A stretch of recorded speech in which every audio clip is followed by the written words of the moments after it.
Friends, welcome to code hub programming academy.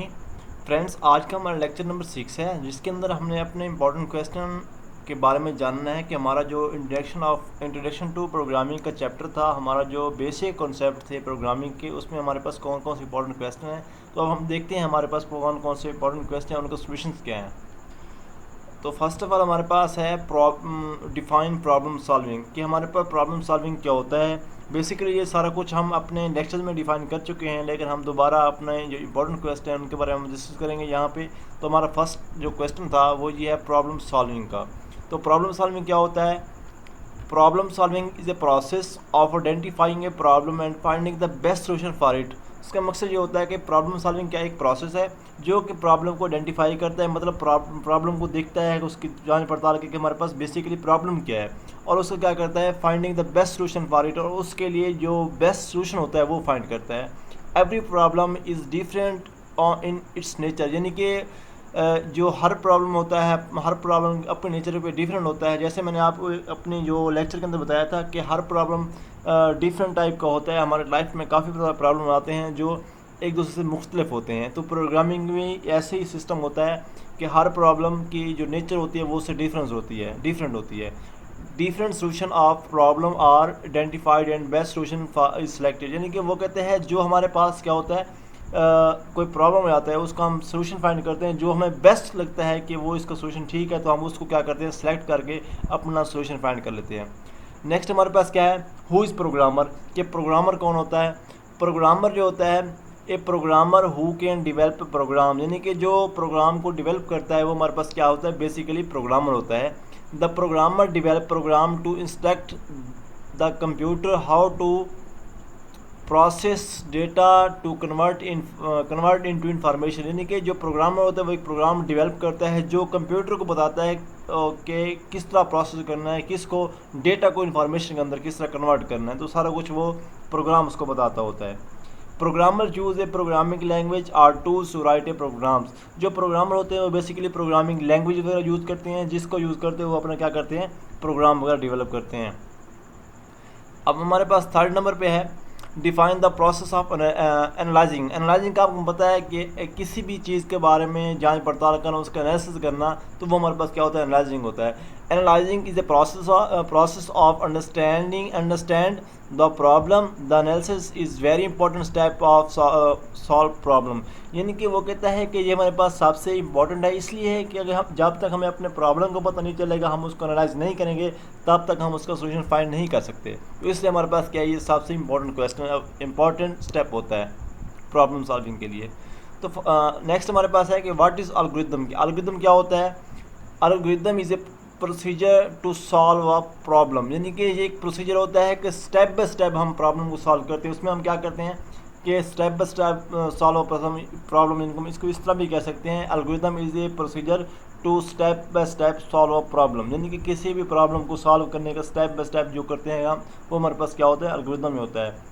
अब उसमें किस तरह करते हैं, फर्स्ट ऑफ ऑल हम अपने प्रॉब्लम को देखते हैं, हमारे पास प्रॉब्लम क्या है, उनको एनालाइज करते हैं, मतलब उसकी जांच पड़ताल करते हैं कि ये किस टाइप का होता है, फिर उसको अंडरस्टैंड करते हैं। अंडरस्टैंड करने के बाद हम क्या करते हैं, उसका सोल्यूशन फाइंड करते हैं। तो देन हम इस तरह काम करते हैं, ये एल्गोरिथम इस तरह काम करता है। नेक्स्ट हमारे पास है what language use for right algorithm. Algorithm लिखने के लिए कौन सी लैंग्वेज यूज़ होती है? हमारे पास सिंपल लैंग्वेज यूज़ होती है, क्योंकि इसमें जो हमारे पास प्रोग्राम होता है, प्रोग्राम को हम नहीं समझ सकते होते, या हम उसके लॉजिक को नहीं समझ सकते, लेकिन हम क्या करते हैं, जब एल्गोरिथम लिखते हैं, सिंपल इंग्लिश में लिखते हैं, तो अपना जो पर्पज़ है वो उसमें डिफाइन कर देते हैं। आगे हमारे पास क्या है, how much type of programming language. Programming language कितने टाइप्स हैं? There are two types. कौन कौन सी है? एक हमारे पास हाई लेवल लैंग्वेज है, दूसरी हमारे पास क्या है, लो लेवल लैंग्वेज। अब हमें पता है कि हाई लेवल कौन सी होती है, लो हमारे पास कौन सी होती है। नेक्स्ट हमारे पास है what is high level language. High level language क्या होती है? High level language is a programming language. ये हमारे पास क्या है, एक प्रोग्रामिंग लैंग्वेज है। It is near to human language, यानी कि ह्यूमन के ये करीब है, and far from computer language. अब इसका मकसद यहाँ पे एक ज़हर होता है कि जो हाई लेवल लैंग्वेज है वो ऐसी लैंग्वेज है जो कंप्यूटर को समझ नहीं आती, लेकिन इंसान के वो नियर है, मतलब कंप्यूटर के नज़दीक नहीं है, इंसान के वो करीब है। तो computer can not understand directly to computer, यानी कि वो कंप्यूटर उसको अंडरस्टैंड नहीं कर सकता। क्यों नहीं कर सकता? क्योंकि वो ह्यूमन के अब वही बात है कि हम computer can not understand directly to computer, यानी कंप्यूटर उसको नहीं समझ सकता, इसलिए नहीं समझ सकता क्योंकि वो ह्यूमन के करीब है लेकिन कंप्यूटर के वो करीब नहीं है। आगे हमारे पास है between difference machine language and assembly language, ये दोनों के अंदर क्या डिफरेंस होता है। बेसिकली क्या है, machine language is a low level language, यानी कि मशीन लैंग्वेज भी एक लो लेवल लैंग्वेज है और असेंबली लैंग्वेज भी एक लो लेवल लैंग्वेज है। हम पहले पढ़ते हैं किसके बारे में रीड करते हैं कि मशीन क्या होती है। Machine language is a low level language, it is near to computer and far from human language, यानी कि ये ह्यूमन के नज़दीक नहीं होती लेकिन कंप्यूटर के नियर होती है।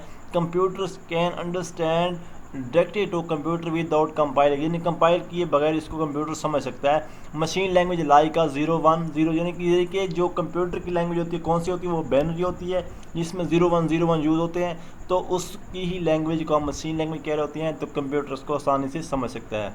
आगे हमारे पास है असेंबली लैंग्वेज। असेंबली लैंग्वेज भी एक हमारे पास क्या है, लो लेवल लैंग्वेज है, but it's higher than one step than machine language, यानी कि एक स्टेप हायर होती है देन किससे, मशीन लेवल लैंग्वेज से। कंप्यूटर कैन नॉट अंडरस्टैंडली, यानी कंप्यूटर इसको प्रॉपरली नहीं समझ सकता, कुछ इसको समझ सकता है लेकिन कुछ इसको नहीं समझ सकता। अगर हम इसको कंपाइल करेंगे तो देन कंप्यूटर इसको डायरेक्ट समझ सकता है। क्यों भी नहीं समझ सकता, क्योंकि दोनों तो हमारे पास लो है, इसलिए नहीं समझ सकता कि असेंबली लैंग्वेज हमारे पास क्या होती है, एक स्पेशल करैक्टर के ऊपर होती है। जैसे हमारा स्पेशल सिंबल होती हैं, जैसे हमारे पास है क्वेश्चन मार्क्स है, ग्रेटर देन लेस देन है, @ है, इट, यानी कि और भी काफ़ी सारे हमारे पास सिंबल हैं।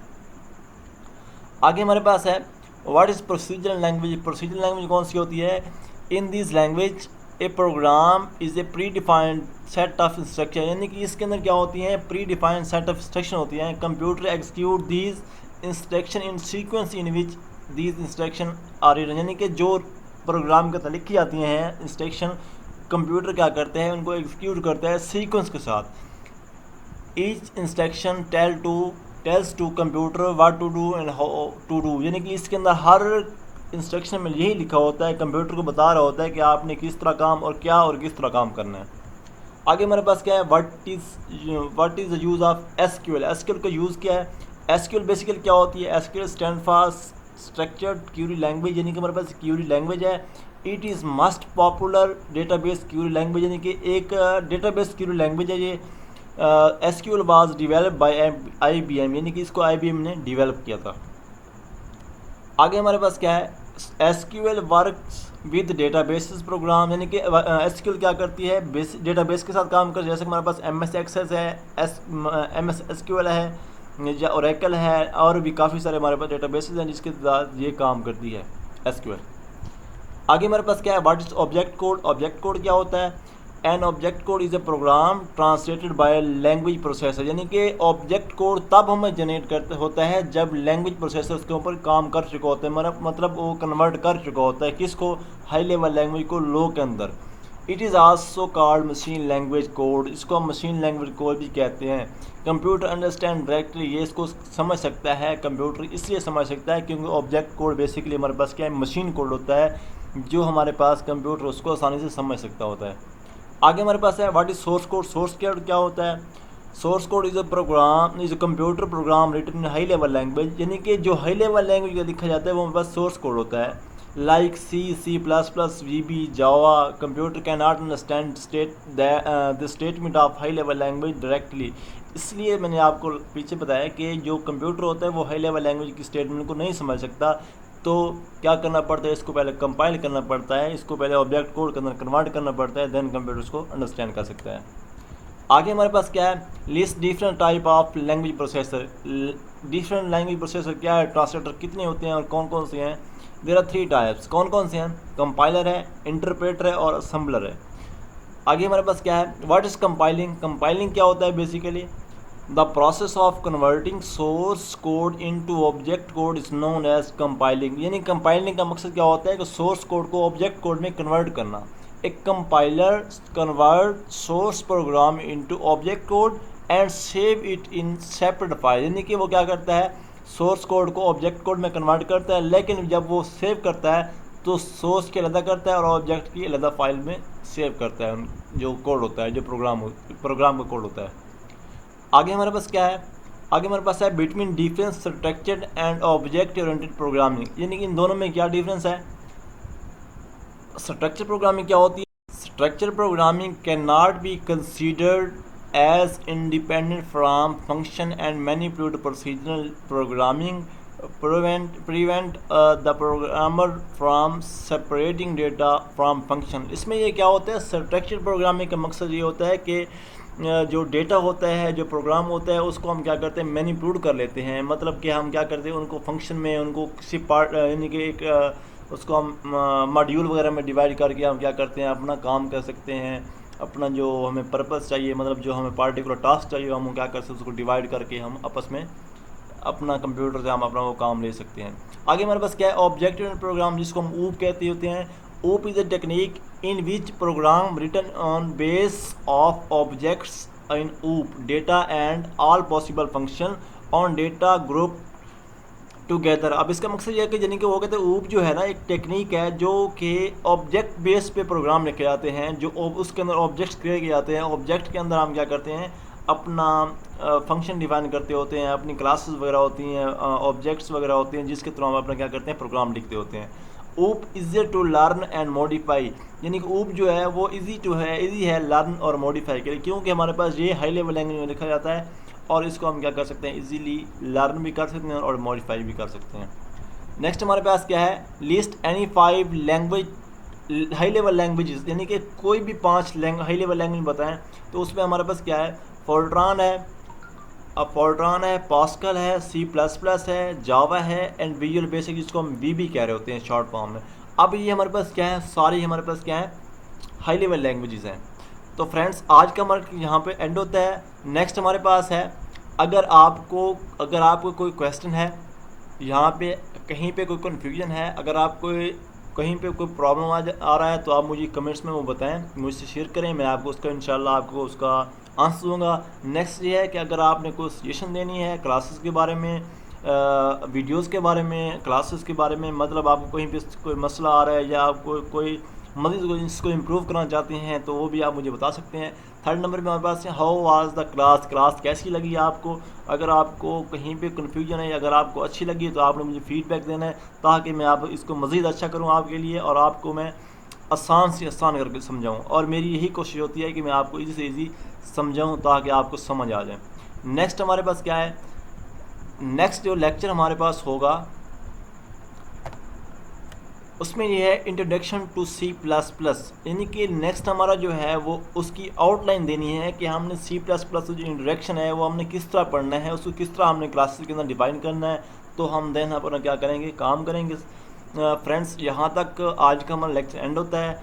तो अगर आपको कहीं पे कोई कन्फ्यूजन है तो आप मुझे वो बताएं। अगर आपने अभी तक हमारा चैनल सब्सक्राइब नहीं किया तो प्लीज़ आप हमारा चैनल सब्सक्राइब कर लें, ताकि आपको आने वाली वीडियो मिल सकें और आप अपनी प्रोग्रामिंग को इम्प्रूव कर सकें या आप प्रोग्रामिंग को लर्न कर सकें for your further studies. And thank you so much. अपना बहुत सारा ख्याल रखिएगा और मिलते हैं इंशाल्लाह नेक्स्ट वीडियो में। अल्लाह हाफिज़।